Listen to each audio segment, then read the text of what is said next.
So, before we start recording this episode, though, I have a present. All right. Oh Can you yeah. hear it? Oh yeah. I can Oh hear wait, I it, but I forgot. You can't can't. see it. Yeah. Well. We'll unbox it after the recording. No, I Should was gonna we? unbox it live. But yeah, you can't see it. Yeah, and the audiences and I can't see it. Oh, you can see it So on Instagram. yes. It's like sure you can unbox it in the background and have the audio feedback through the recording. If Yeah, that's that's okay. part of the Okay, reason why okay. I got this Okay, phone. yeah, okay. Yeah. I Problem is, shall. I'm worried that I probably poked a hole through it, but let's hope not. Oh, yeah, that would make it. You're making it worthless now. See, this was supposed to be No, an it didn't cut investment. through. Oh, it's in German. What, the Porsche? No, it's the packing list. Lieferstings Oh god, I'm probably gonna butcher Interesting. German. Anyhow, there's some packing paper, and it's a bit anticlimactic, if I'm honest. It's just a sponge. What do you freaking expect? Yeah, I'm looking at it now. I'm It's a like, damn sponge. why did I spend £4 on this? Hey, Was it four? free shipping. Okay, I bet shipping True. costs four pounds itself already. Okay, Uh, I'm unwrapping it now. Try to put it closer to the mic. I The am.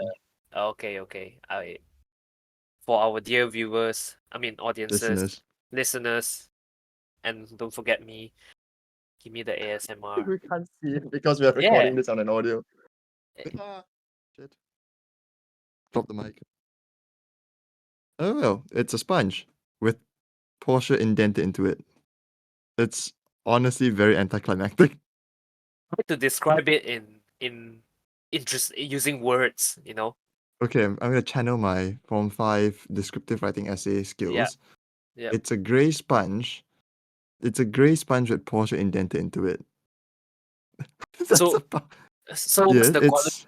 of the carving, the indentation? The carving is actually quite good. It's quite as... Okay. Because I know carving into sponge is hard, but this is actually quite sharp. And in regards to its size, it's about...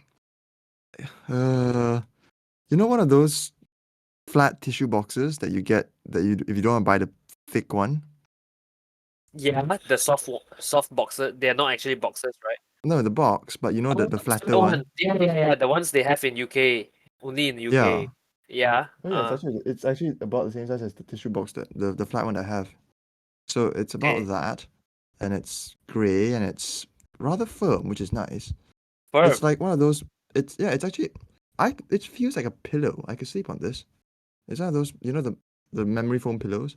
Yeah. Yeah, Yeah. it's not one of those extremely soft ones that you use when you buy the cheap car washing sponges. So Of course, you it's can't hear actually it good like this. quality. Yeah, for £4. You know what? I'm curious. Where is it made in? Uh, material. It's all in German. It says Uh, here. It says made in Germany.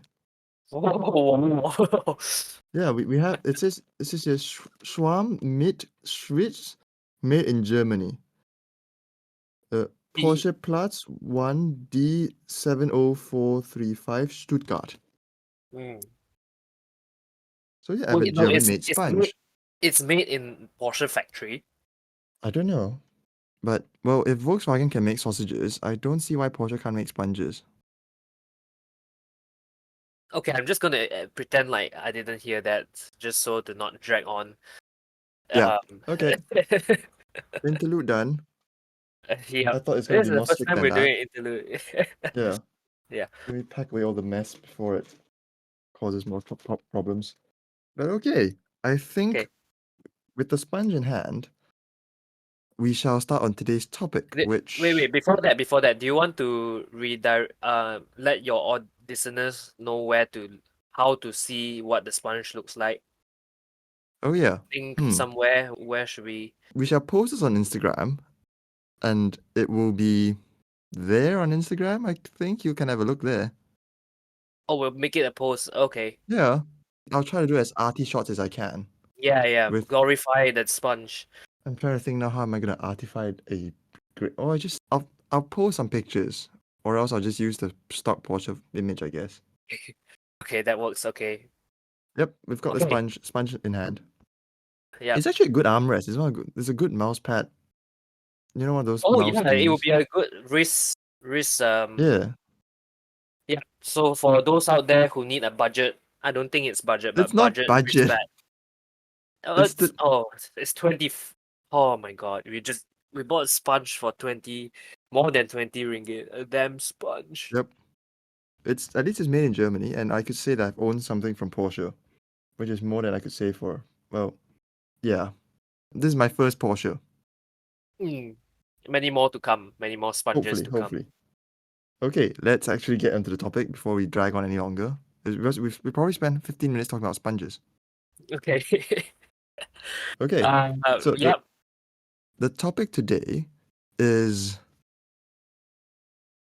I can't remember the topic we've actually chosen, We as don't in the actually have a title. topic. We don't actually No, have. okay, we don't have a We title. do have a title, but I don't Do want we? to make it as we do. Oh, okay. But I don't want to make it the center of the topic. Although you know what? That's the topic is why do we still watch Formula One? Okay. So, both of us, as a bit of background, we are regular F1 enjoyers, would you say? We are regular Uh, F1 fans. Above average, yeah, yeah. Yeah, we have. When have you started watching?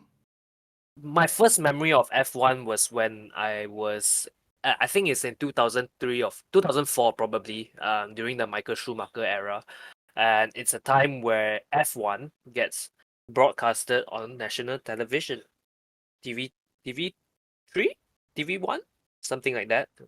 I don't remember. I had Astro.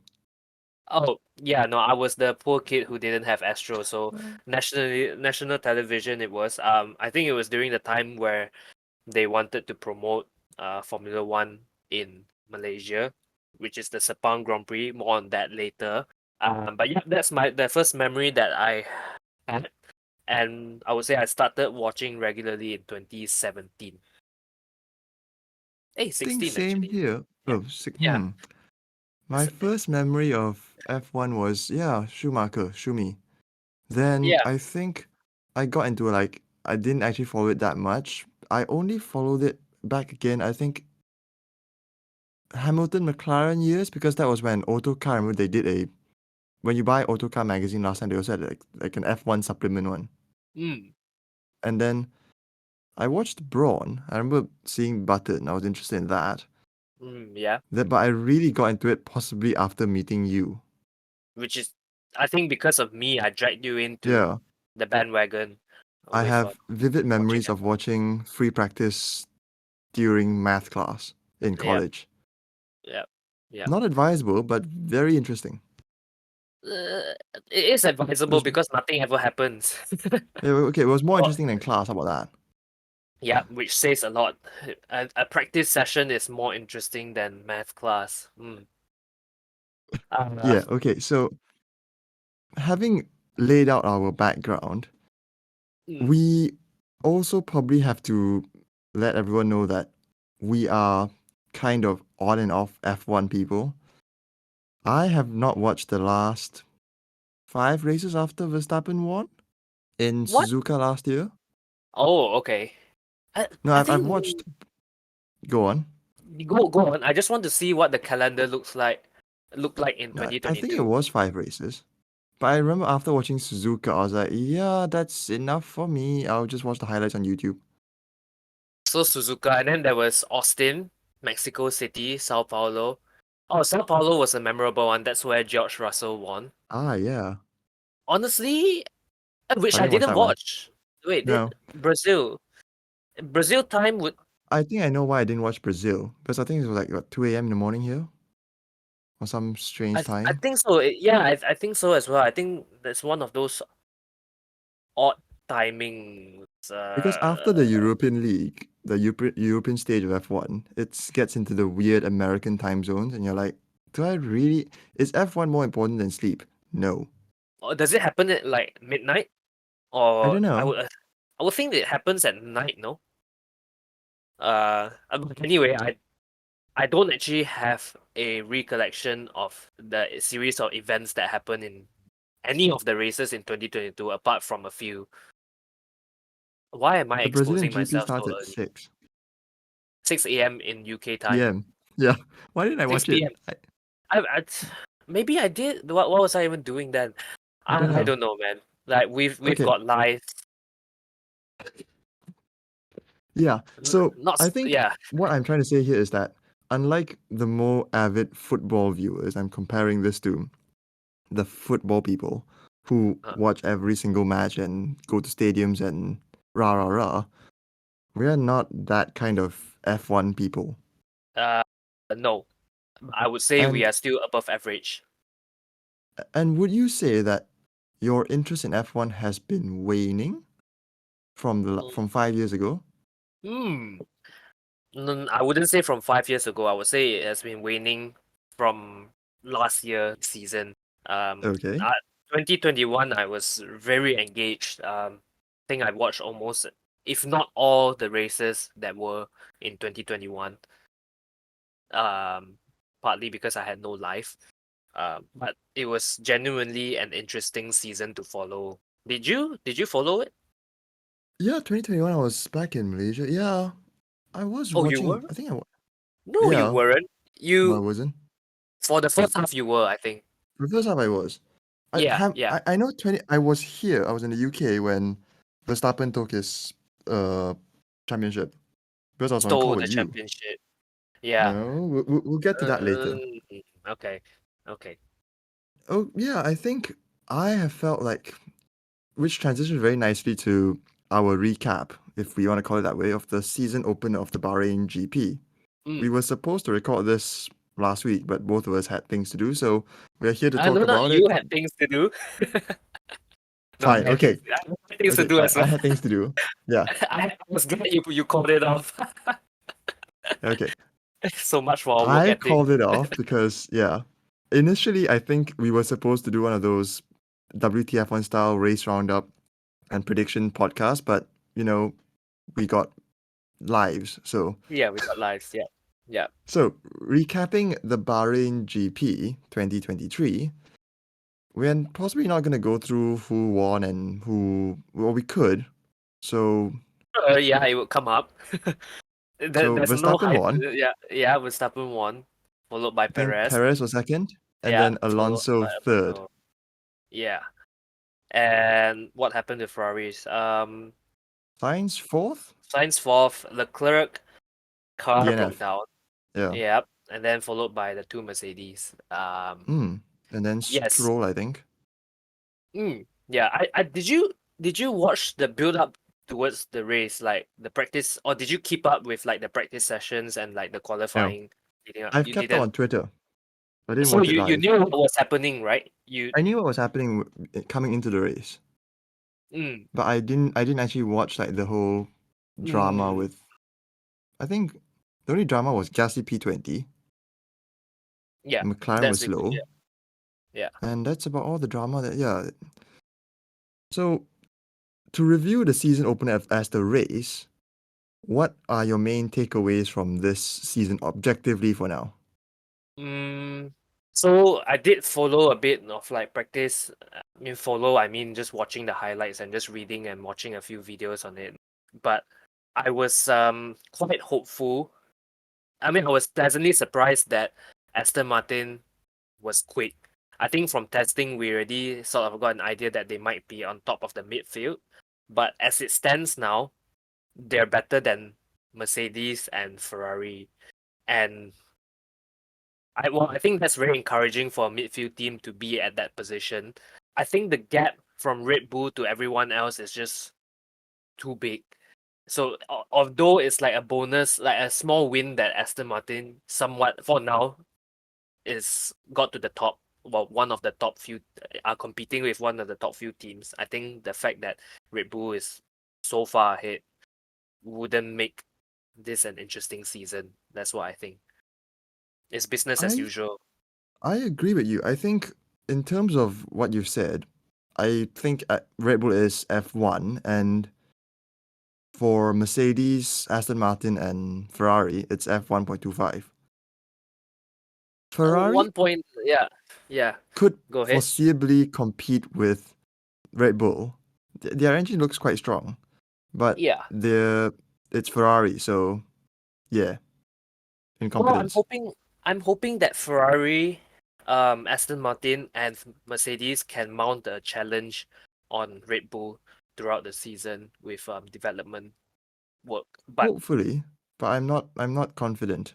no, because Red Bull has such a great head start, and they would want to develop their car as well. They already have a Yeah. solid foundation. So if anything, they'll just develop at worst the same pace as the rest, and then the gap is going to be carried forward unless some major rule change happens. This is like the deal with Mercedes during uh, their dominant years, isn't it? They were so ahead of the Yeah, game, and I just fear that this might be a new era of dominance, but it just probably by a would. I different I team. think Mm. that's why my main takeaway from the entire race was that Red Bull buggered off in front, They and did, the yeah. only exciting part of the race was actually just Alonso. He's technically saved the whole Bahrain GP watching experience Mm. Yeah, he because did. that Alonso was what made me not turn off. I was like, Yep. this race I could describe as like most F1 races. It's Hmm. engaging enough that I can't do anything else, but it's boring Hmm. enough that I'm annoyed that I can't turn it off. Yeah, I more on that later. I think we'll touch on, what makes an F1 race interesting. Okay. But for now, I think, oh fuck, what was I gonna Oh, say? okay. For now, let's talk about what makes an F1 race interesting. What has made F1 now more a interesting spectacle than during the Bernie era, there is Mm. more I now know more casual F1 watchers Mm-hmm.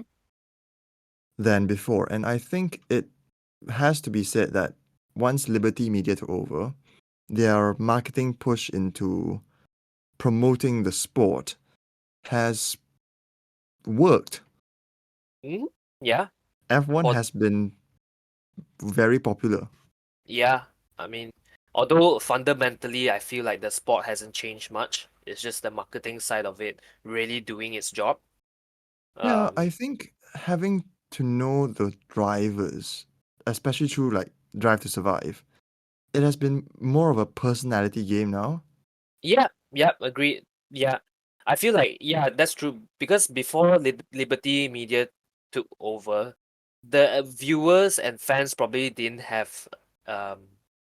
know the drivers that well, and so there was an element missing from there. And then, but once you get to know them and their backstory, and get a hint of what are the politics behind closed doors, makes the sport a lot more interesting. It's more than just racing. There's development game, there's politics, there's rivalry, and that I think that's one of the main, well, not main, but one of the reasons why I enjoy F1 is because of these things that happen outside the track. Okay, without wanting to pull the rug under your feet, I think the development game and everything has actually been, it's actually quite well, I won't say well known, but for the major fans, those who are really into the sport, Mm. you would know about all this. Who's the major players? Is like before F1, you'll know people like Eddie Jordan. You'll Mm. know the major players. John The Todd. designers, Ross Brawn. yeah, Yeah, yeah, as major fans, you'll know these bigger players. yeah. But I think your point is valid, as in that with this new kind of this social media age and with Liberty Media using social media, Mm. it is much easier for more casual fans to To be more engage, knowledgeable about F1. yeah, Yeah. to engage with the different personalities around the paddock. Yep. Yeah. Yeah, you're And probably right. Yeah. and their own and every driver's own social media account or every team's own social media account helps keep that ball rolling. Yeah, it's a combined effort. Yeah, so it's much easier to get engaged into F1 now. And with 23 races throughout the year, there is Yeah, much more F1 on hand. than ever before, is it? I don't Yeah, remember what used to be the standard for I think it was the 15. F1. Or, It was really little, and then they just kept building up more races and more races. And that, I think, what was really interesting was during COVID, the 2020 season, when they added a few old tracks back, like yeah, Imola, yeah. and so Uh, yeah. that was actually possibly what has caused more of a stir in it. It helps bring more emotion into the sport, I guess. What, by bringing in old tracks? Yeah, because I think fans can reconnect more with. It's like I know because when the F1 brought in Max, it's when I knew more about the history about all of the other races that happened before that in those tracks. Oh, okay, okay. I don't think the casual viewer would care that much No, I'm about just talking these. purely in a selfish reason that Oh, this okay. is how you get more into the F1 lore. Mm. You're Yeah, getting more into the mythology of yeah, F1, what's happening around. yeah, yeah, yeah, yeah. And I think that is what makes F1 more interesting to me. But generally, do you think this interest in F1 is a is both sustainable and do you just think it's artificial hype? Oh, of course it's artificial hype. Because nothing has changed since I mean, at least for the racing part, nothing has really changed since Liberty Media took over, but there's certainly a lot more coverage in what not just happens behind the scenes, but also yeah, what happens behind the scenes. So not just the personalities and what happens in the garage and the office. It's more of what what is happening in terms of strategy. They have these full charts. Last time there weren't these things, but nowadays their charts are getting more and more interesting year by year. Obviously, there's like powered by AWS, like the sponsors and they brought in so many new sponsors. I Yeah. think before 2017, there was Rolex and Heineken. That's why now they've got all sorts of sponsors, and yes, I was saying they are making it a lot more easy for viewers to get what's going on by all the informative graphics and illustrations on the screen. Which I appreciate, of course I appreciate, but sometimes it can be a bit misleading just to deliver a message, if you get me. It's like a white lie to explain something to you, although it's not exactly like accurate. Like an example would be the percent difficulty in overtaking. Like what's that? Do you know what I'm talking about? Yeah, I do, but I do get you saying that it engages the viewers more because it's showing you something is on screen that's gonna happen. Because Mm. going back to your point, how you meant this is all artificial hype and the racing is still the same. Yeah, Yes. it is. Do you agree that F1 racing is boring? Yes. Oh yes. Oh yes, yes, and yes. Compared to other form of sports. Well, I don't know about golf because golf seems pretty boring as well. But if you compare it with, no offense No, to those who I'm watch just saying and for I'm just saying compared to like other forms of motorsport, F1 oh, watching F1 is deadly boring. do you know what? I think even comparing with other forms of motorsport, right? I think Uh-huh. motorsport is just flawed. I don't think it should ever have been a mainstream sport. It's just a bunch of rich people at the beginning when they had cars and free time and they just wanted to race them and became something so big. But fundamentally, when you think of it as a sport, it's pretty. It the It's con flawed. It's flawed in a way that how are cars racing around a racetrack with other like cars even meant to be something that is interesting and exciting to follow rather than your traditional ball games, if you get what I mean. It's just looking at cars going around and round and round the track. Yeah, of course there are different racing lines that you can take, racecraft, overtaking and like battling on the track. But you, if you're lucky, you see once every lap, one battle every lap if you're lucky. But And I think that is what I'm trying to say is that even compared to other sports, let's say, okay, rallying is just time trial, so that is really, really boring for me. yeah, okay, And yeah. watching, like I think the best one is NASCAR. You have Mhm. 40 over drivers, some number. I don't watch NASCAR, but when you watch the highlights, it's 40 drivers, door to door to door to door. It's a bunch. It's like every first lap of the F1 race in the first corner, Yeah, you have that bunch going yeah, around and around and around, and that's exciting. yeah. Because there's although I don't think I've watched NASCAR before, but I can imagine it. Like it's every lap is different, People are Hmm. trying out different lines. People are like always trying to get ahead of each other. But in like motor racing in the form of like Formula One, these the 20 cars just take the same line every single lap. Every lap they're taking the same damn line. They're like robots driving on the track until they have to pass, and then they'll do something.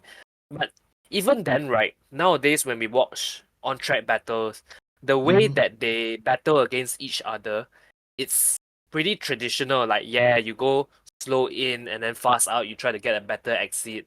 You know, it's still very by the books, unless somebody pulls off a very unexpected overtake, then I would say, oh shit, that's that's actually something exciting and worth watching. But Wait, it, mhm. I don't get what you're trying to say. Are you trying to say that that's how you overtake? There's no other way of overtaking. My point is that it's one or two cars that we focus on because everyone is so spread out. Are you suggesting things like lasers to knock them off the track? I'm What's your suggesting. So you know how with like ball games, right? uh-huh? Okay, now my ball games, the way that they execute their things are also by the playbooks is something. Yeah. Yeah. Uh, You can't bash someone's head down and expect just take the ball from there. It's I mean, just a arguably kick. that would be more interesting, right? If you could bet if it's like winner does whatever, like you can do whatever you want. That would be more interesting. But okay, maybe I was like talking out of my ass there. Having bonnet mounted paintball guns on F1 cars and just shooting other drivers in the head. Arguably, yeah, wouldn't that make it more interesting? But This is okay, turning to going back to wacky races. your Mario Kart, Yeah. um, throwing No, bananas on the floor, going back to your but point yeah. of Going back to my point with an F1 race being boring is that it requires a lot of brain power to watch F1, or a bit more than watching a ball move around across a field. yes, Because yes, you've got yeah, to understand time deltas, you've got to hmm understand pit windows, you've got to understand. tire wear, I think F1 is F1. Not only not you don't even have to get into tire wear, but if you have to understand that how they are because you can lap each other. yeah, So that's why yeah, it's the plus one lap plus yeah, whatever, yeah. and it It gets rather requires some confusing after that. thinking. Yeah, Yeah, yeah, it's yeah, like, oh wait, why is why why is Hamilton overtaking someone when he's in the lead? yeah, yeah, That kind of thing. I think that was my main problem with F1 long ago, but I can see how that will still confuse the most casual viewers who just turn yeah, on yeah. F1. Like it's like, wait, why is the leader behind someone else? Exactly. But that's like when Crofty would just say something incredibly cringe, just to inform like perhaps more casual viewers like what is happening or why is Hamilton overtaking this lap car? Oh, he's a lap car, something something. It's like no shit, right? But Okay, y- no, but I would think that the commentary in F1 actually helps a lot. Although sometimes whatever Crofty and Brundle says are a bit, okay, I can see you're really trying to fill the time here, but yeah, when there yeah, is battles, if there is battles, yeah. it's kind of, I'm enjoying the commentary. Yep, yep, yeah, I think when there are battles going on, yeah, they do the commentary work very well with like what we see on the screen, and I think that's very good. But if only there could be more of these kind of battles, like and But that's always inherent with F1. That's what the rule change was supposed to help, to make racing closer and to have, more competition. But F1 being an inherently developmental based game where mm, the driver is important, but let's be frank, the car is king. oh yeah, car is king. Car and So cash is king. yeah, cash is what It makes the used to car be, king. but now with this cost cap and everything, then it's obviously cash is not king anymore. Because Um, if you no, even then, there are ways to circumvent it, and we've seen Red Bull go through their cost cap shenanigans, and mm, we still see. I think it's still a very one team take all kind of racing series, yeah, yeah, and I but think that it yeah, contributes to our waning interest in it, because if we do go back to 2021, when you had the massive Hamilton Verstappen hoo-ha, mhm. that was interesting. But But who's to once you say that? watched, yeah, Why can't every team be fighting for wins? You know, because wouldn't that be nice? that would be nice, but that would be like NASCAR. So you have 40 cars going into every turn. Oh, sorry, 20 cars going to every turn. I would think I don't know what that would look like, but I I'll would enjoy think that that. yeah, it's like F2, isn't it? Oh yeah, yeah. You bring a good point. F2 is more interesting to watch actually. Yeah, yeah, that it's always been it's been a thing. F2 is the series to watch if you want to be entertained. Watch racing. Yeah, Yeah, watch racing. They really a lot of things happen in an F2 race, but I yeah, and it's am short and optimistic, sweet and quick. short and sweet. Yeah, Yeah. I'm optimistic that at least F1 is going in the right direction. That they know that Are there's a you? problem. Well, I mean they are putting in rules in place to make sure that the field condense. It doesn't seem I to think work. most. I think for now it doesn't work because even if you limit, so the cost cap was introduced in 2020. I think was introduced in 2021, 2021. Uh, 22? No, 20 COVID 2021. year, COVID year, No, COVID year, isn't it it? was delayed. It was delayed 1 year. Okay, So 21. 2021, yeah. So there have only been 2 years, two full years where the cost cap was in Okay. place, right?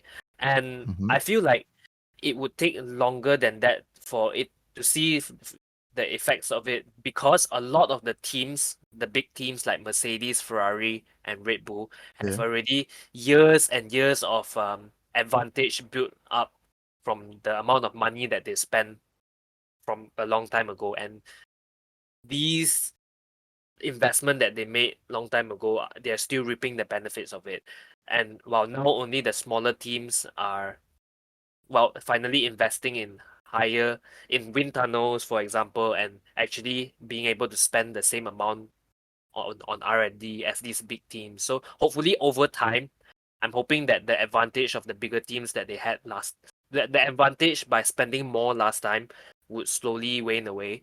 And then we'll have a much more condensed field, say in 10, 15 years. I would hope that that would happen.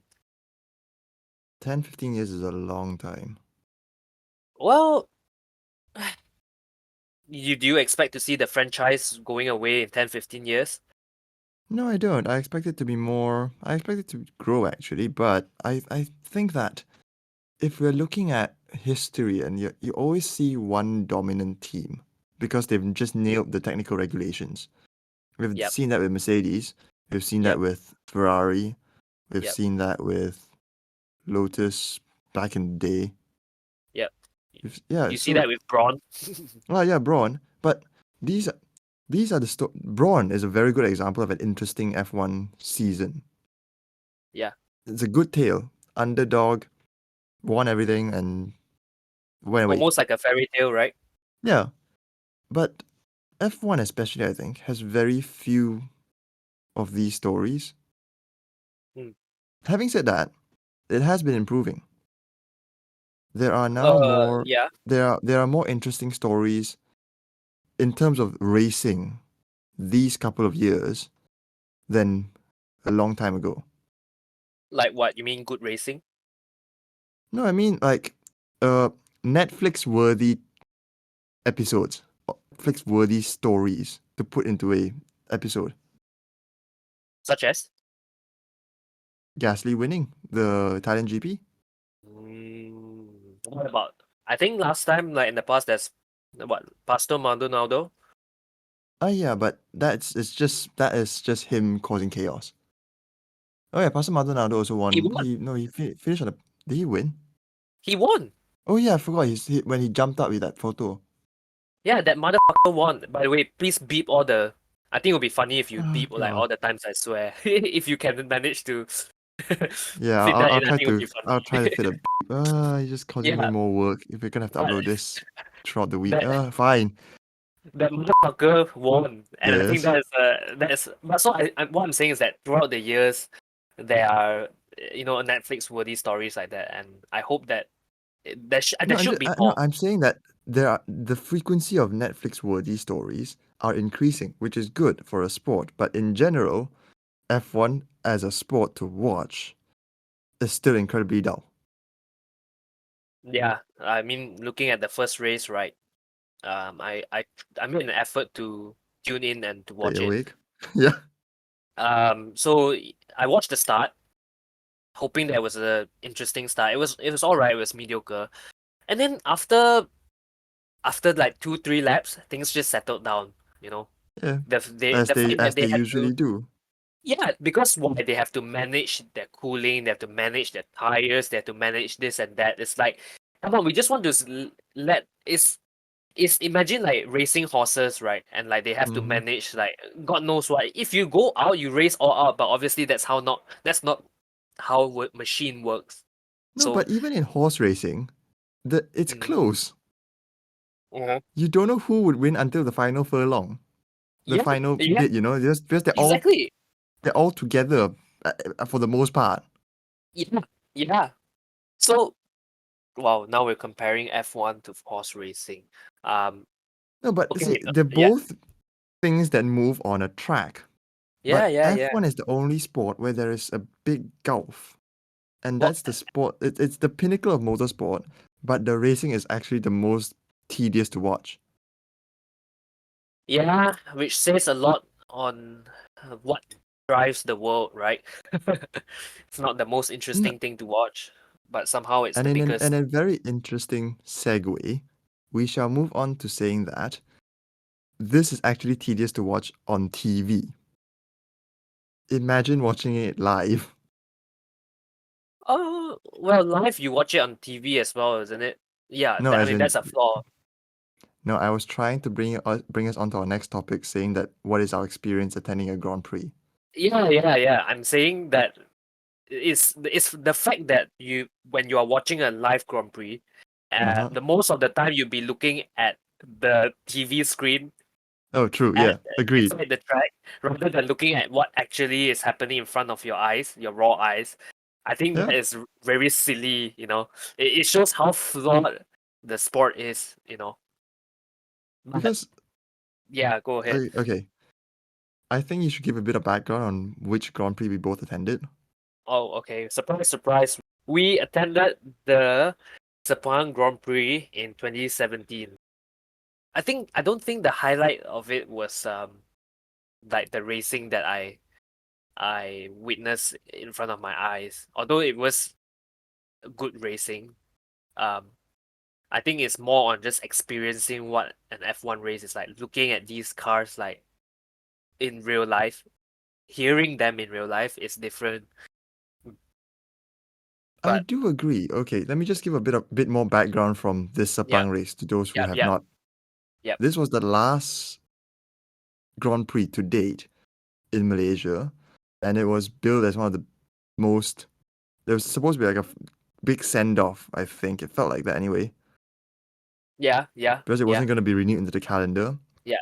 and And we everyone got knew our that, yeah. tickets for quite cheap. Yeah, Three we three had hundred and sixty ringgit. around there for grandstand tickets, which if Grandstand, you right? compare to anywhere else in the world, it's cheap. Mm-hmm. And Mm-hmm. I think the good thing about going to Sepang was that it was also quite empty. Oh, it's quite sad how empty it was. So I believe we sat at the grandstand, and behind us there's you can view the back end, the back straight. Is it called a back straight? Yeah, Yeah, it back was straight. where that hairpin is. Yeah, before the hairpin. So that whole straight, there were nobody there.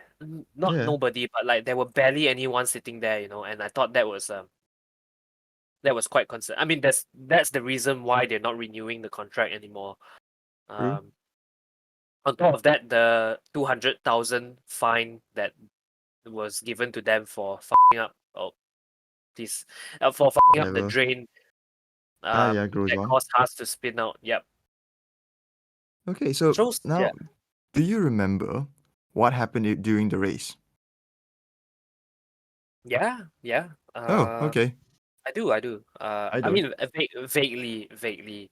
Go I on. remember Hamilton and Verstappen battling it out. Oh, wait, Uh, yeah, Verstappen passed Hamilton. yeah, in front of my eyes, and I was Yeah, so that was I got goosebumps, man, when he passed yeah, him you could in hear the first. the orange people, the people in orange, Yeah, screaming because there's always Dutch fans around. yeah. Although the Petronas guys weren't really happy, I would Yeah, say. Um, yeah, but that and I think it's just for me at least. Like, I really like looking at the cars in real life and seeing how they sounded like and how fast they actually were. When you see them in real life. Um, yeah. I think hearing an F1 car, even the V6, yeah, I remember walking from the car park to I think we missed Q2 or no, I think we missed we the most of qualifying. yeah, yeah, but you can hear it from the car park. You're like, yeah, that's actually quite nice. And Yeah, were you there when we were talking to the attendant? And the car park attendant is like, yeah, this is nice, but if you had came during the V10 era, it's even better. yeah, I was like, I could see that. So mm, it yeah. was nice. And I think going to a race, would you say you're actually not there to watch the race? Oh, definitely not. I don't think so. Um, Personally, if I were to go to a race again, it's just to see the cars, hear the cars, and just walk around like the carnival thing Mm. behind around the track. It's just an atmosphere to be in, I think, the Grand Prix weekend. But in terms of the actual racing, unless you're set at a spot where a lot of overtakes happen, I can't imagine that it's very interesting to watch.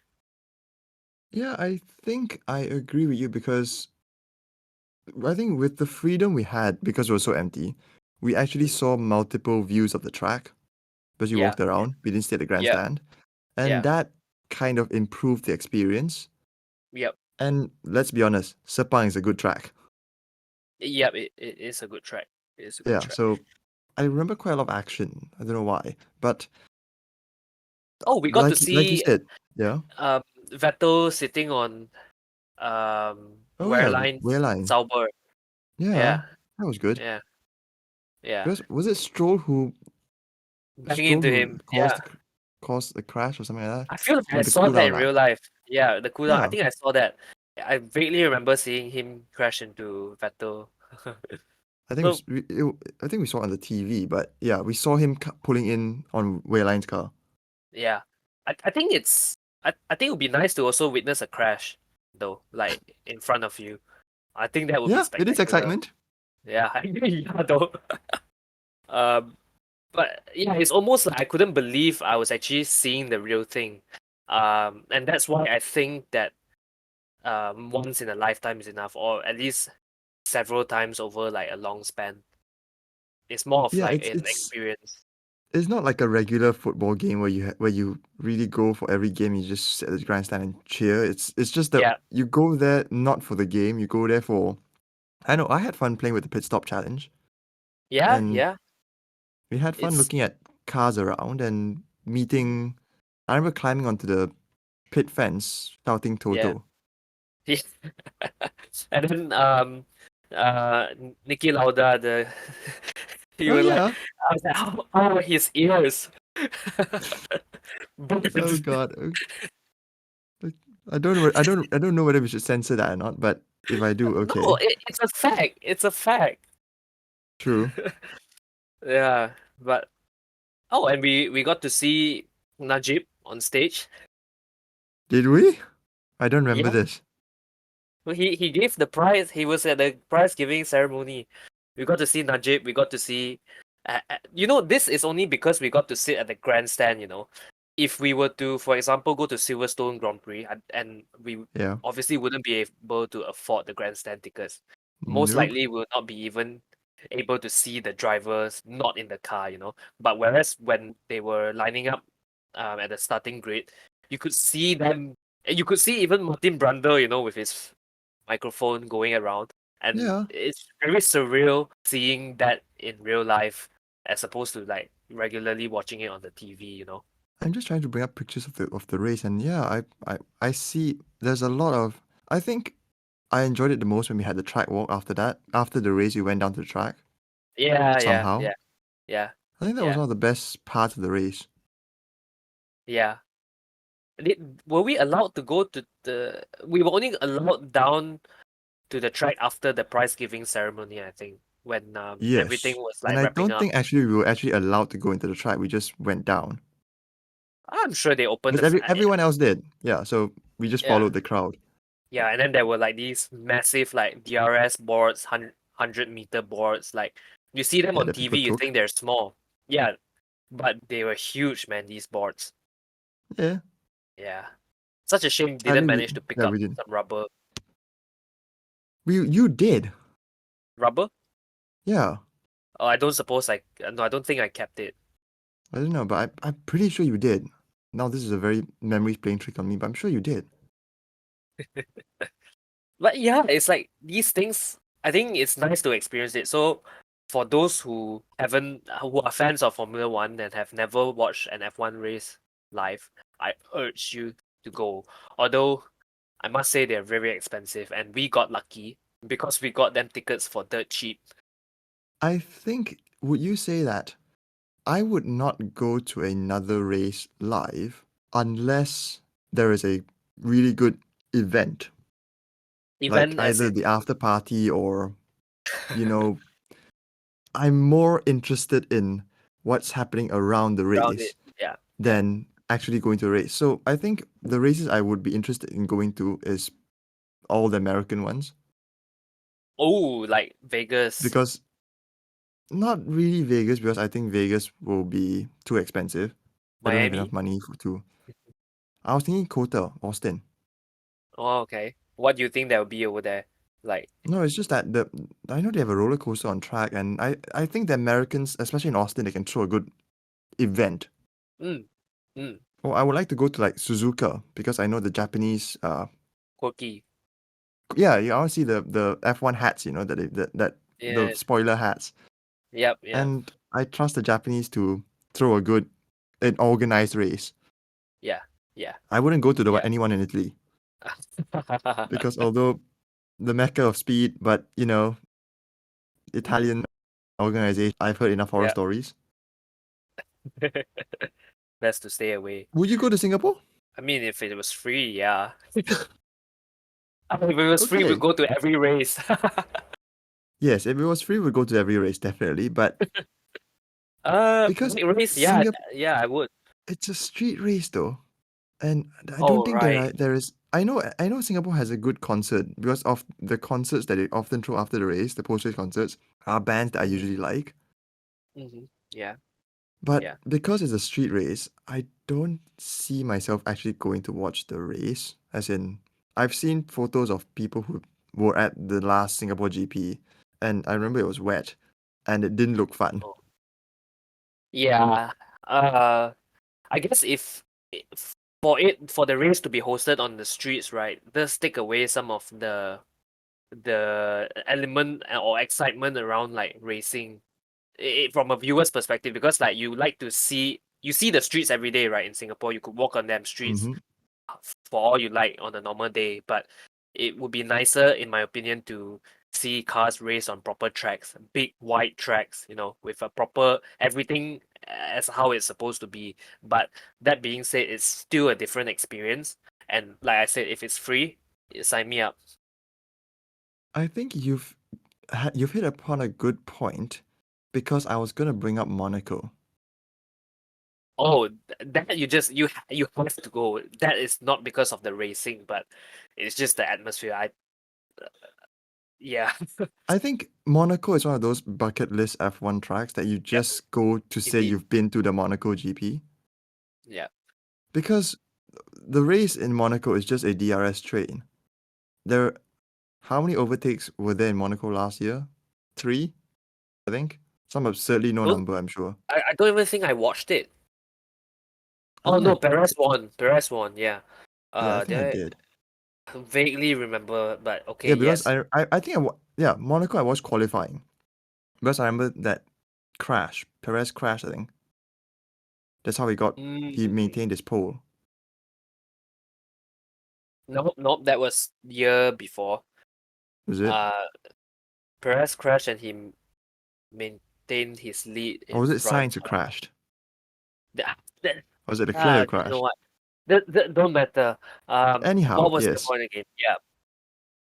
My point is that the Monaco GP, watching the race is boring, and you the only way you can enjoy Monaco is that if you're ultra rich and you're there as a status, Yeah. Yeah. because I don't think there's much events going on in Monaco as well. I don't think there's any big concerts. I don't think there are big concerts. I don't think there are much like pop-up stuff because there's just no space. Yeah, because I the think space you need to be on a yacht yeah, to enjoy I was Monaco. I was gonna say that the interesting stuff are happening on the yacht, Yep. and I was gonna say that I hope that one day I'll be fortunate enough to attend one of these races in style, but yeah, the same. I don't really want to be at that level. So like, You is it a don't you want blessing your or own don't you want your own yacht in Monaco during race weekend? I do, but I the journey getting there, I don't know if I'm cut out for that, unless I just struck like lottery or something. Even then, having a yacht on Monaco weekend, it sounds a bit too nouveau riche, but that's just me. Yeah.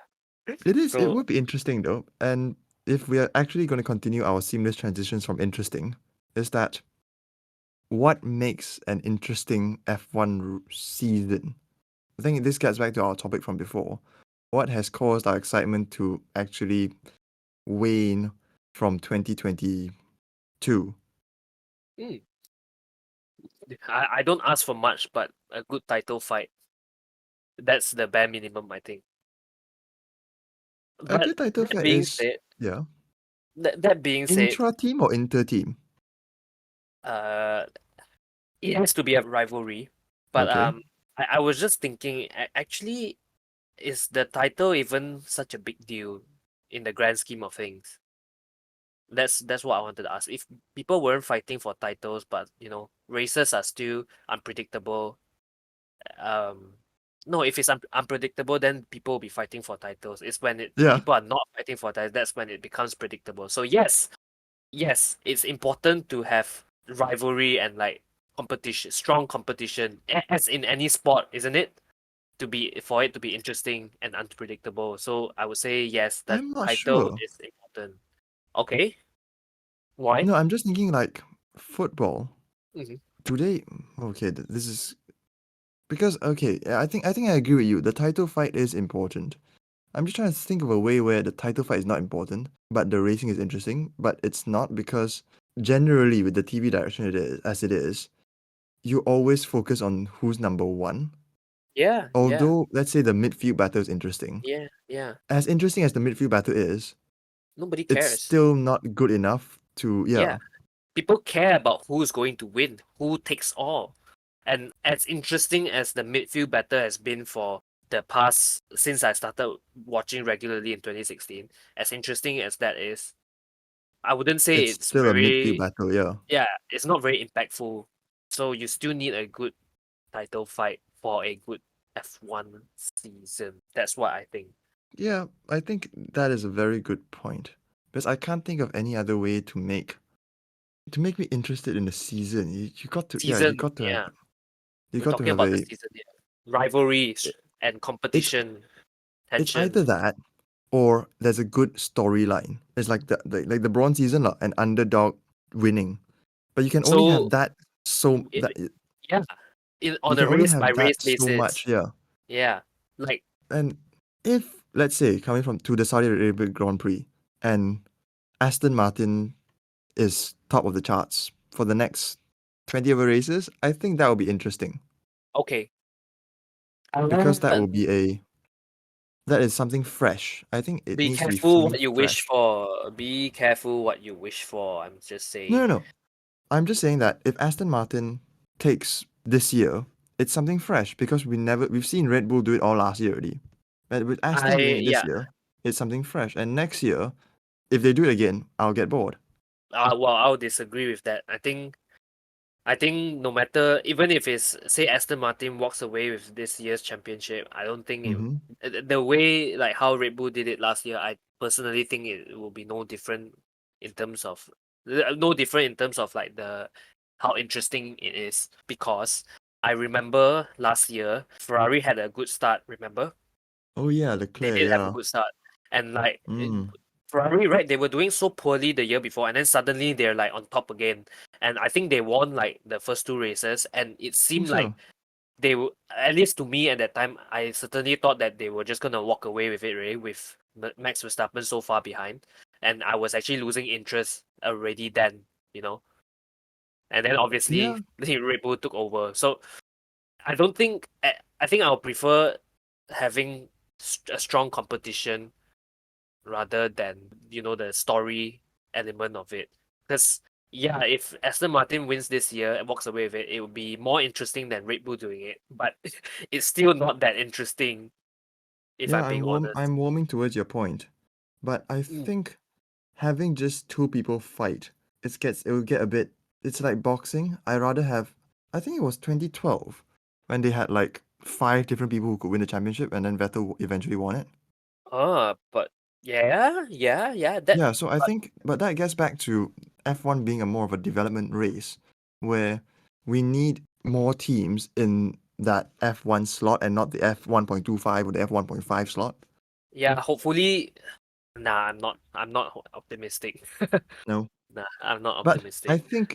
I think we've wandered into a trap where we're talking. This is a well documented problem of F1 being boring, where because the racing is just not close. Yeah, it, So it is. yeah, I'm just saying that yeah, we're just retreading old ground as to what everyone else has been saying. Yeah, yeah, yeah. I mean, like, but the 2021 season was different though. Like, it kept me on my toes the pretty much throughout the whole season. It did. Yeah, I think yeah, the 2021 season was a good season. Because, like, as much as it's interesting or nice to watch five different people fight for a championship, for example, but it's when there's just two down to two people and the rivalry and the competition is just so Intense. intense to a point where the drivers that are competing against each other just pull off miracles and like out of the world Yeah, kind of performance. the stakes were high. The stakes were raised so high in 2021. You see Hamilton at his peak. You see Verstappen at his peak as well. Both of them, they were. You remember Hamilton on the rocket ship in Brazil? God damn that one, man. Yes, that from 20, P20, right? Last to he P20 finished to on the podium, P10. right? Oh, he didn't. No, he Did won he get it. point? He won it. Yeah, I So remember he. there was I don't know whether he won it or not, but I remember he was on the podium. So this is what happened. It was sprint weekend as well for that one. So Yeah, he qualified last, and then there was sprint. He got all the way up to P10, I think. Then I think he got P10 or P5. Then he got knocked back down to P15. So he started the race in P15. Don't quote me on this, by the way, but it's something along the lines of that. He started P15 and he went on to win the race. He overtook Verstappen, who started P1, and that And is yeah. yeah, I agree. That was exciting. But the abiding memory I had for 2021 was Verstappen crashing into Hamilton in Monza. Oh yeah, That one. and it's spectacular to watch as well. Like Mm. scenes like that every And weekend. Yeah. one more is the one that I read was that's been in my head once you mentioned 2021. Perez defending in the final race. Oh, That Minister of Defense backing Hamilton up. That was good to watch. you see, like when the stakes are raised so high, you see things like that. Like things that you wouldn't normally see in like a normal race. But it's because the stakes are raised so high, these really interesting things starts to happen. So that's what I noticed with like huge rivalry. Like you get to see and witness more of these wackier things that don't Okay, normally happen. here is a counterpoint though. Yeah. If the stakes are raised so high in every single season, won't it get boring? What as I'm in it will just just become a norm. yeah, I'm just thinking that the reason why 2021 was so exciting was that the previous couple of seasons was so boring. Because especially I think Mercedes with the DAS, they just walked away with it. Yeah. And it was like, Um okay. I So I that don't this think is it like was a just bright spot. I don't think it's because it's like first time in like a few years where it's been like there's such a fight. But I think that season will go down in the Hmm. history books as like one of the greatest battle throughout the whole season. I think it will go down in history books. It's not just the hybrid era. I think you can put it on top with some of the more the bigger rivalries that we had in the past, which I cannot name, but I think it's I'm certainly up thinking there. Massa Hamilton. That's the rivalries I'm thinking of now. Massa Hamilton, Brazil GP. Is that a Glock? Yeah, yeah. What else was there? Uh, Rosberg Hamilton. But even then, like they weren't pushing each other to the limit. They were. Rosberg Hamilton Yeah, but they were from the same team. So team, that yeah. is already like. And then furthermore, I feel like they didn't bring the best out of each other. Whereas Is this just in recency bias? um no man, because Verstappen and Hamilton were on a different league that year. They were they were pushing each other so hard that they were comfortably their teammates could barely keep up with them. Do you remember that? Yeah. Bottas and Perez, like of course, they are Bottas and Perez, yeah, sure. They are the second drivers, but they were nowhere close to the lead. And somehow every race they are always like fighting, well, almost every race. But yes, I do admit maybe there's some recency bias in this, but I think that it's definitely one of the most interesting seasons like in history books. We'll go that afterwards, but I think that's the case. I don't entirely agree with you there, but I can agree with you in saying that 2021 was, among the last 5 years of F1, the most interesting season, Okay. the most exciting season. And But perhaps okay, yeah, yeah. no, I was just going to move on already. So go on, I finish your was point. saying perhaps it's a bit of F1 hyping it up as well during that time because Oh, I think yeah, they jumped onto the opportunity to like really hype it up and say that it's actually like really one of the most interesting seasons just because they can and just to get more hype around it perhaps. the poster I remember of before the final race was the Yeah, it's like the really cringe Liberty Media poster where it was yeah, it's the F1 poster history where awaits. yeah, it had both Hamilton and Verstappen, and then it's showing the point numbers being the same. Yeah, Yeah, that one. yeah. So And yeah, I can and see and the it being the marketing did same, help. the points are the same. Um I don't think we.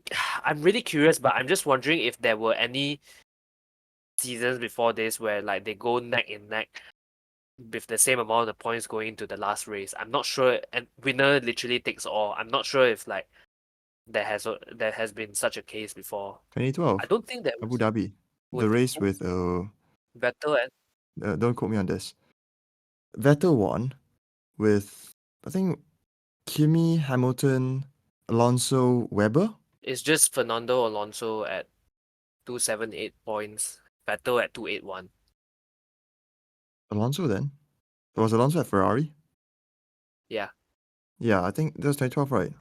Yep. Well, there you go. But were they? I cannot find if they were actually like they had the same amount of points or not. I'll just see who the was it Abu Dhabi, is it? I think it's Abu Dhabi. Just want to see the results. First place was see it wasn't first place was Raikkonen. Second place was Alonso. Third place was Vettel. So yeah, they were neck and neck with the points. Alonso No, finished ahead of no, Vettel. no, but you meant winner take all. Mm, yeah. Wait, They whatever could it still is, finish at because they didn't win. Neither of them won. Vettel and Alonso didn't win. It was Kimi Raikkonen who won. oh, So it's not winner take all. okay. No, but then it could be higher point. Pretty sure there was one season. I can't remember what season was it. We should have probably researched this a bit more before coming online, but it's us. We've got lives. Yeah, that's probably our tagline for now. We've got lives. So okay, let's try to wrap it up on a optimistic or rather pessimistic note. What are your predictions for the rest of the whole 2023 season? One word, boring. You want to elaborate a bit more? Okay, I will. I will. Yeah. Let's make a Okay, prediction, okay? See who is closer to that. okay. Because it's only the first race, and I know that I'm pinning myself to the mast after only one race. Knowing Yeah. like the previous years, the Yeah. first race is not at all representative of the next 20 races that is to come. Yep. No. I'm still gonna say Red Bull will walk away with the championship and Verstappen will be three-time world champion. Oh, damn. Yeah. I'm very confident. I don't Yep. know whether it's misguided, but I am confident. And Okay. I would say that it will be, if we're doing constructors, Hmm. Red Bull, Ferrari, Aston Martin, Mercedes. Okay. Yeah. And Alpine fifth? Yeah. I would like to watch Alpine. I think, well, probably a good time to confess that I kind of support AlphaTauri. Well, at the end of this podcast, but I'm only a casual supporter, and I can't see themselves improving much this year. So yeah, it's just that. Hmm. But yet again, remember like the first race. I feel like you're basing off like your predictions on the first race. But yeah, okay, that's your prediction. No, but my prediction is based off the fact that Red Bull really just walked away this race, and Anari, which have been known to mess things up in the most kindest possible terms, Red Bull doesn't. Yep. And And Mercedes is their biggest competent rival. ahead of Ferrari, So, is it you're saying? yeah, no, it's like Mercedes and Aston Martin are the biggest competent rivals, but Yeah. both of them are just so far behind right now that I'm sure Red Bull can, even running their car now, turn it up to what its full potential is right now and be enough to maintain a championship lead until they eventually win the championship. Yeah. How many wins you think you think Fernando Alonso will be able to bag a win this season? I'm hopeful. Alonso being Alonso, especially Alonso being in a good car, Mm. it is my bright spot for the season this year. This is what will be keeping me awake. Yes. Which for the most part he did deliver in the He did. first race. He did. Bearing in mind, right, he did get tagged by his teammate and then he fell Mm-hmm. back behind the Mercedes. Bearing that in mind, he finished ahead of both Ferraris, both Mercedes. Mm-hmm. Mm. And who's to So say what are maybe your he could have? predictions? Oh, mm, I better throw this at you now. I think yeah, I'm gonna say Red Bull is gonna walk away with this. Maybe not as After you huge me all this as shit. Yeah, okay, continue, yeah. yeah, maybe not as big of a advantage that they had last year, maybe, but they will still comfortably walk away with it. It's just on the basis that although performance can vary track to track and cars can develop, I think that the gap was seriously just too huge, way too huge. We were talking about 40 seconds, is it? Something like that to the next I team, I and I can't think remember. that I remember I thought it was 30 plus. I feel like it's around like 2 pit stops, but that even like plus minus like different performance throughout the race, throughout the different races in the season, I think factoring in that Red Bull would still comfortably walk away. Um, in terms of who would come second, the Aston Martin actually is the second best car. I thought the Ferrari engine would be better. Yeah, I thought too. We all thought. They thought. Ferrari thought as well that their engine would be better, but only to of all people, let Leclerc down. You know, number one driver, blow up his engine. Yeah, just Ferrari The things. disappointment. But okay, I really can't decide who will take second though. Perez. I Oh, you mean the no, as in like constructors? yeah, Oh, constructors. I I really want it to be Mercedes why? because they are so I'm sad. I want them to be true. good enough by the end of the year so that they can fight Red Bull next year. Because if any of the top teams were to fight Red Bull, I'm putting my money on Mercedes. Okay, I think I see your point there.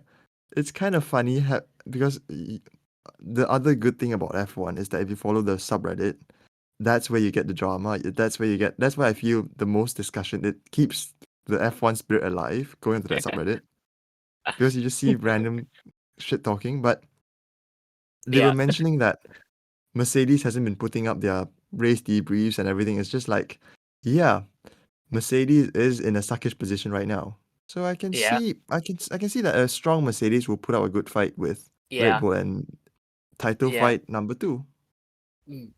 And with regards with Alonso, I'm hoping that he can pull off results like. So, do you remember the season with Dust where Mercedes walked away with it? Yeah, Mm, I think it was 2020. 2020, the COVID year. Yeah, it was the COVID year Uh, with weird races and all that. And I remember I really remember Verstappen in the Red Bull. They were easily the second fastest car, but he was able to take second, finish second regularly and fight Hamilton, on quite a regular basis, albeit with him losing, but they were fighting. And I'm hoping that Alonso can mount and this sort of challenge on Verstappen from time to time as well, with him being in a good car and Alonso, the typical Alonso, always extracting more than what's capable of the car. I'm hoping mm. that would happen, and I think it's not. I think it's reasonable to hope and expect that. Yeah, Um, I agree with you. The Spaniard yeah, still has some life left in him. yeah. Surprisingly, um, then And who knew that when he retired, when he did all the donuts, it's like, okay, finally Alonso is gone, move yeah, on, yeah, go for yeah. his triple crown, and he's back standing on podiums. Yep, yep, yep.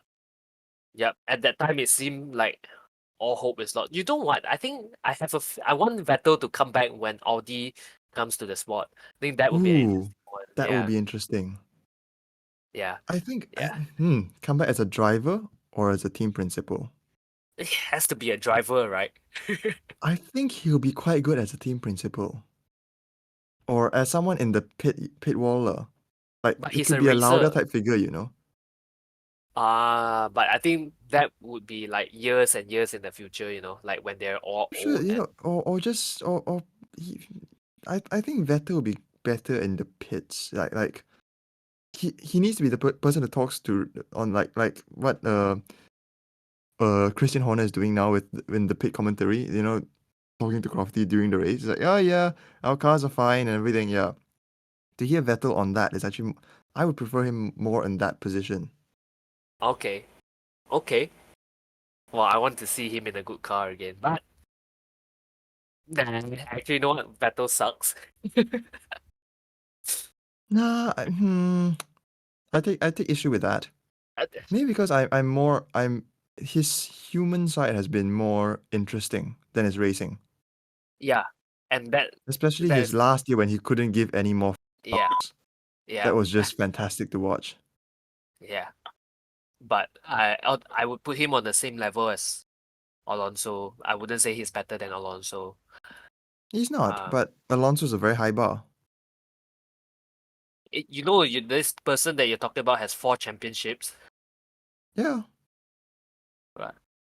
but he was dominant in that Red Bull. Which maybe it will be something like Verstappen's story as well.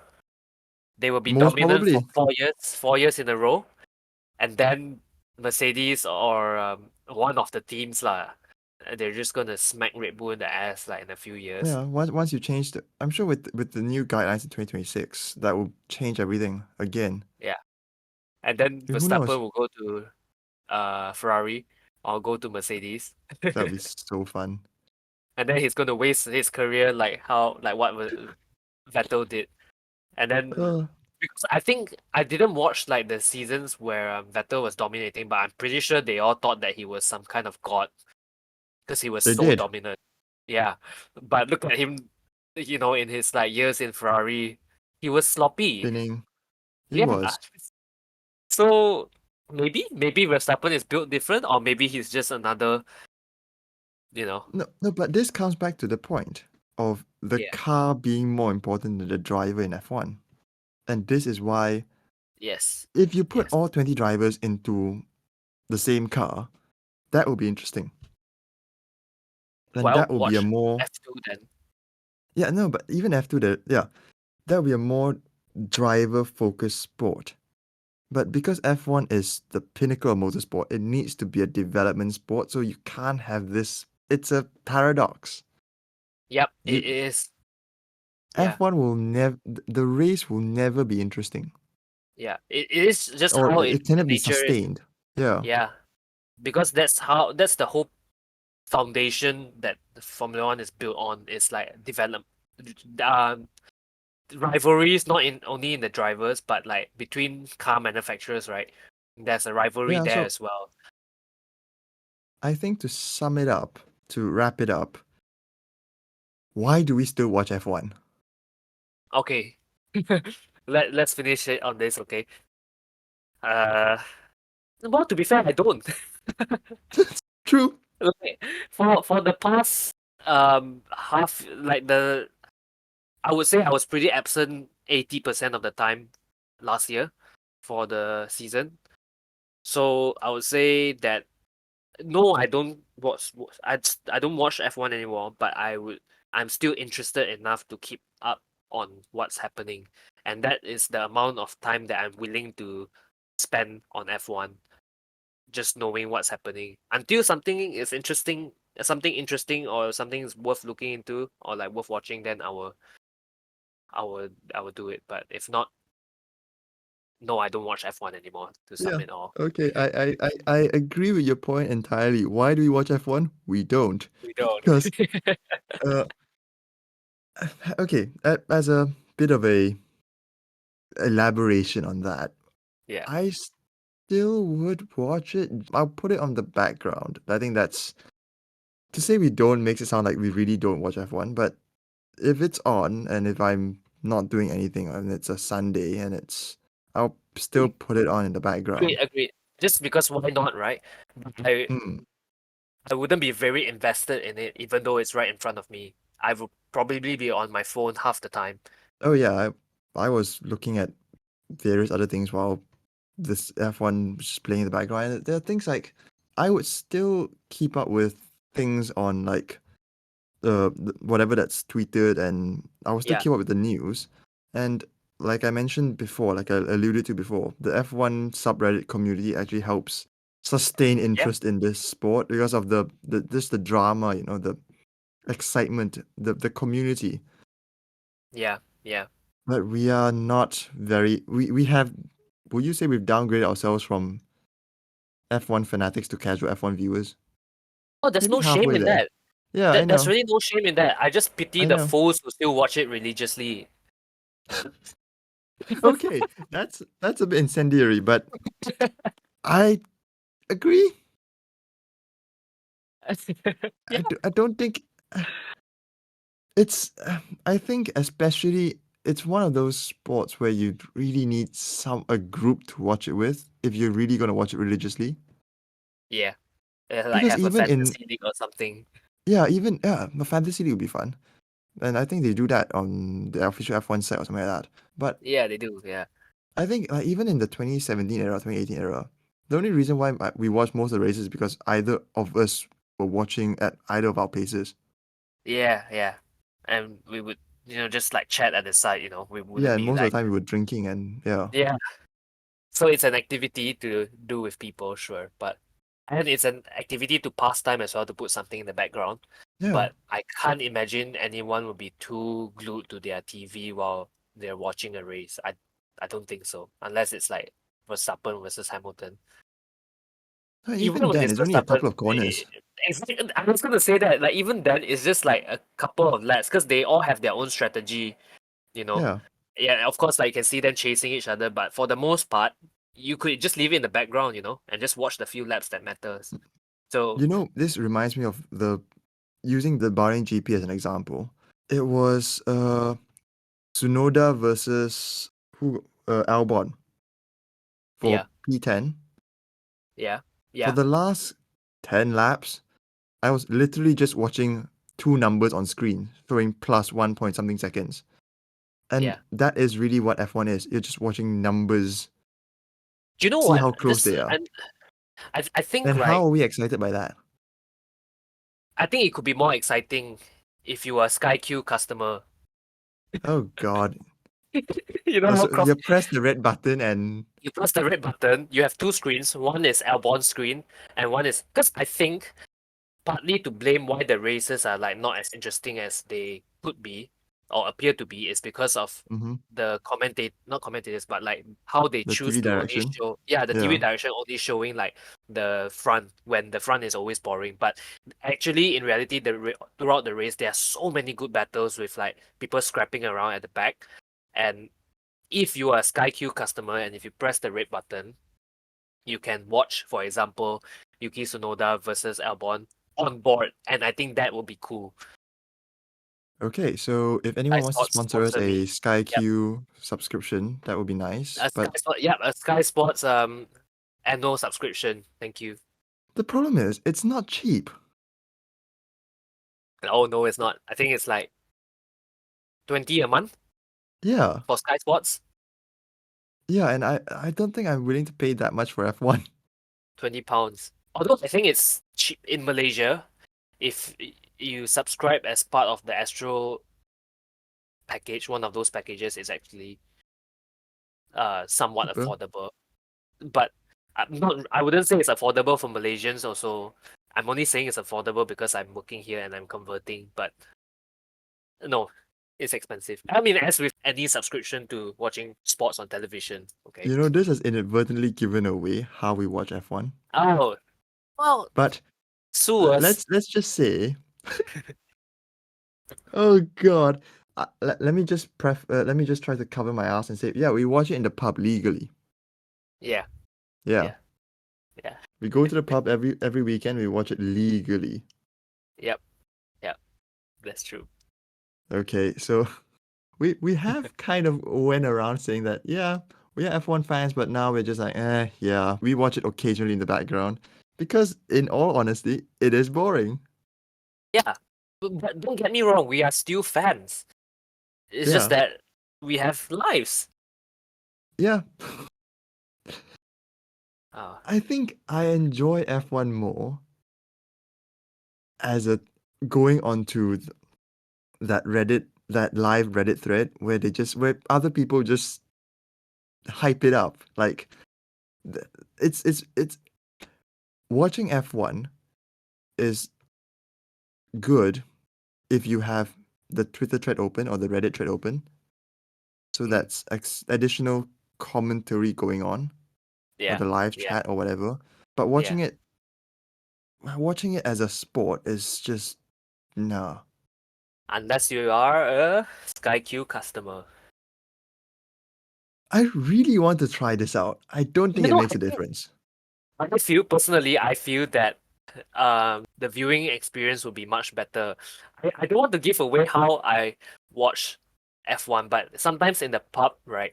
Like I don't know what they're using. Like maybe they're even like streaming it online, who knows? But sometimes the audio quality won't be like in sync with like the picture, and like there are these things. I don't know why the pub just can't get a license. They're clearly doing something illegal here. But I'm just in a pub drinking my beer. So Yeah. No, but even then, this pub, I still think that watching it. Uh, okay. we have to try it though. We'll one day One day we'll we'll try it. we'll we'll, we'll forget going to the pub, and I'm sure there's a free trial for Sky. Can you just get it for a month? You could get it for a race for 10 quid, I think. Can you? Yeah, you can. You can. Okay. For one day. w- Yeah. Maybe Yeah. when we see each other, Yep. we'll spend the 10 quid and we'll watch it as a Sky Q customer. Yep. Yep. And see if it makes a difference. Well, who Yes, and knows? It then we'll might make all report the back. difference, you know? Yeah. Yeah. No, okay. So now with we can have just the next time. It'll be yeah. We'll find a race. We'll We'll find a find a race, and then race. we'll report back. And maybe perhaps we can have second part to this podcast on We how can we were see. so wrong. Yeah, it will probably be that. It'll probably And be it will like a be me. 10-minute thing. It's like we are all wrong. Don't listen to us. But And- that's the motto of this podcast anyway. This our series is just the two idiots yeah. talking nonsense. And I believe we have been on record for oh my. I don't want An to hour know. and 20, an hour and 20 minutes, including your little interlude at the start. Is that Um, all? yeah, yeah. Oh, okay. So for those who have stuck through with the whole conversation up till now, congrats. Thank you. Don't say congrats. But yeah, I think we'll end it here. Yeah, we'll call it a day. Yeah. Catch you in the next race.